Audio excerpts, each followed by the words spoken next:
ஒப்பு கொடுத்தபடியா அவன் தேவன் நான்காவது ஒரு நபராக அந்த அக்கினி சூளையிலே கடந்து வந்தா. ஆண்டவர் நம்மளோடு இருக்கிறத பாருங்க, உங்க கூட இருக்கிறத பாருங்க, உங்க கூட வாழுகிற பாருங்க.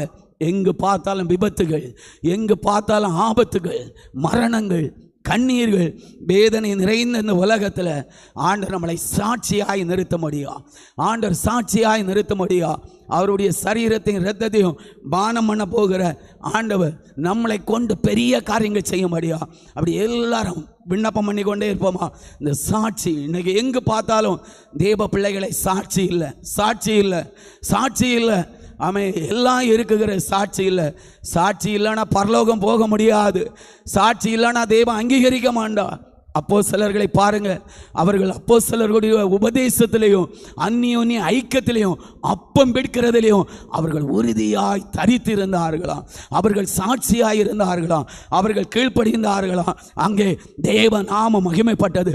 ஆண்டவர் நம்ம மூலம் சொல்லுங்க, ஆண்டவர் எங்கள் மூலம், எங்க சபைகள் மூலம், எங்க ஊழியக்காரர்கள் மூலம், எங்க விசுவாசிகள் மூலம், எங்க மூப்பர்கள் மூலம் என் ஆண்டவர் சாட்சியை ஏற்படுத்த முடியா.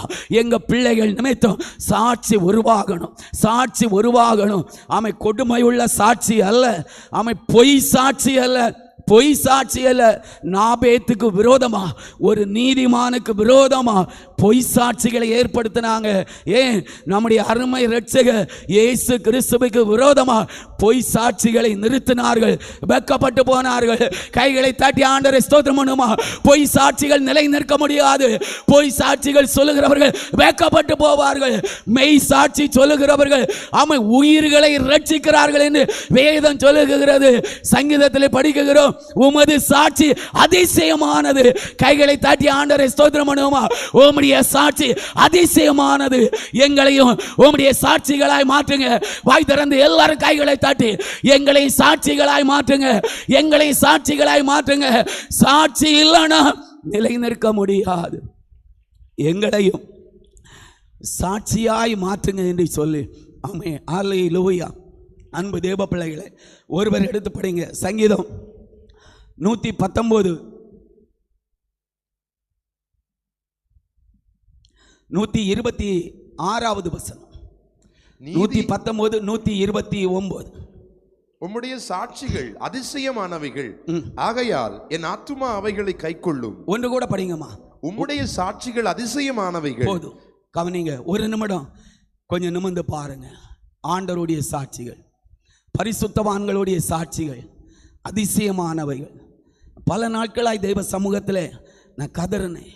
ஆண்டவர் ஏன் எங்கள் சபைகளை விட்டு இடறுகிறார்கள்?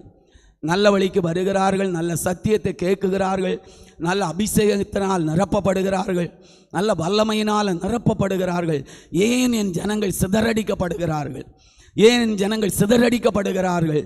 என் ஜனங்கள் நிலை நிற்காமல் போவதற்கு காரணம் என்ன? என் ஜனங்கள் இந்த அன்பில் நிலை நிற்க முடியாமல் போவதற்கு காரணம் என்ன? ஆண்டவர் அநேக காரியங்கள் உணர்த்தினா.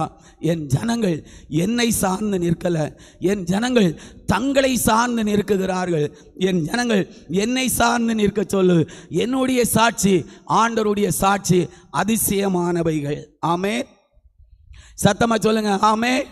ஆண்டவருடைய சாட்சிகள் அதிசயமானவைகள். ஆண்டவருடைய சாட்சி பரிசுத்தமானது. ஆண்டவருடைய சாட்சி மகிமையானது. ஆண்டவருடைய சாட்சி சாதாரணமானது அல்ல. ஏசாயா தீர்க்கதரிசியின் புஸ்தகம் 123வது அதிகாரம் 16வது வசனம் பிந்தின பகுதியிலிருந்து இப்படி சொல்லுகிறது, நீ வீணையை எடுத்துக்கொண்டு நகரத்தில் திரி, நான் உன்னை நினைக்கப்படும்படி அதை இனிதாய் நம்ம இனிமையாய் வாசித்து பல பாட்டுகளை பாடு என்று வேதம் சொல்லப்பட்டிருக்கிறது. அப்போ ஆண்டவருடைய சாட்சிகள் அதிசயமானவைகள். நாம் சாட்சிகளாக மாற வேண்டுமானால் வீணையை எடுக்க வேண்டுமா? ஆண்டவர் என்னை பார்த்து சொன்னது, இந்த பரிசுத்த வேதாகமம் தான் வீணை. இந்த வீணையை எடுத்துக்கொண்டு நகரத்தை சுற்றி என் ஜனங்களை திரிய சொல்லு. ஆமென். நான் அற்புத சாட்சிகளாக மாற்றுவேன். இனிமையாக பாடணுமா? அல்லேலூயா. இனிமையாக கைத்தட்டணுமா? இனிமையாக பல பாட்டுகள் பாடணுமா? பாருங்க, சாலமோனுடைய ஜெபம் ஆண்டவருக்கு பார்வைக்கு உகந்ததாக இருந்தது. ஆமென். ஜெயிலில் கிடந்து செபித்த ஜெபம் கூட இருந்தவர்களுக்கு வேணும்னா, ஐயோ அடிப்பாங்களே, பிரச்சனை வருமே, போராட்டம் வருமேங்கிற சந்தேகம் இருக்கலாம். ஆனா பரிசுத்த ஆவியானவர், தேற்றரவாளராகிய சத்திய ஆவியானவர், அவர் ரொம்ப சந்தோஷப்பட்டிருப்பா. என் பிள்ளைகள் இந்த நிலைமையிலும் ஜெபிக்கிறார்கள், இப்படிப்பட்ட நிலைமையிலும் ஜெபிக்கிறார்கள். அவருடைய சாட்சி அதிசயமாக இருக்கிறது. 2 பேர் தேவாலயத்துக்கு போனாங்க, ஆயக்காரனும் பரிசேயனும். அவன் நம்ம ஆயக்காரனை போல எல்லாரும் முழங்கால் படியிடுவோமா? ஆயக்காரனை போல நீங்க இனிமையாய் ஜெபிக்கணும். நீங்க வீணையை எடுத்துக்கொண்டு நகரத்தை சுற்றி திரியணுமா? ஆண்டவர் நம்மளை நினைப்பா, உங்களை நினைப்பா. அவருடைய சரீரத்தையும் இரத்தத்தையும் பானம் பண்ண வந்திருக்கிற ஆண்டவர் உங்களை நினைக்க முடியும். உங்களை அற்புத சாட்சியாய் மாற்ற முடியும், அதிசயமான சாட்சியாய் மாற்ற முடியும். மேகம் போன்ற திரளான சாட்சிகளே நம்மளை இணைக்க முடியும். எல்லாரும் கைகளை தட்டி, எல்லாரும் இருக்கிற பலத்தோடு முழங்கால் படிக்கிட்டு, தேவ பிள்ளையே, உன்னுடைய கை தட்டு தான் உன்னுடைய ஸ்தோத்திரம் தான், உன்னுடைய விண்ணப்பம் தான். சும்மா ஸ்தோத்திரம் சொல்லிட்டே இருக்க கூடாது. வாய் திறந்து விண்ணப்பம் பண்ணணும். வாய் திறந்து ஆண்டவரை புகழுங்க. வாய் திறந்து ஆண்டவரை உயர்த்துங்க. இந்த தெள்ளு பூச்சிக்கு நல்ல வாழ்க்கை தந்தீரே, இந்த பாவியை ரட்சித்தீரே, எங்களை நீதிமான்களின் கூட்டத்தில் உம்முடைய சபையில் ஆண்டவர் அங்கங்களாக எங்களை ஏற்படுத்தினீங்களே, எங்களை சாட்சிகளாக, எங்க சபை குடும்பங்களை சாட்சிகளாய் மாற்ற முடியும். நாங்கள் உத்தரவாதம் பண்ணுகிறோம், இவர்களை சாட்சிகளாக மாற்ற முடியும். எங்க பிள்ளைகளை சாட்சிகளாய் மாற்ற முடியும், எங்க குடும்பங்களை சாட்சிகளாய் மாற்ற முடியும். ஐயா, நாங்க உத்தரவாதம் பண்ணுகிறோம், இவர்கள் வாழுகிற இடங்களிலே உம்முடைய வல்லமை வெளிப்படுவதாக. இவர்கள் இனிமையாய் வாசிக்கத்தக்க விதத்தில், இனிமையாய் பாடத்தக்க விதத்தில், உம்மை உயர்த்தத்தக்க விதத்தில், உம்மை கனப்படுத்தத்தக்க விதத்தில்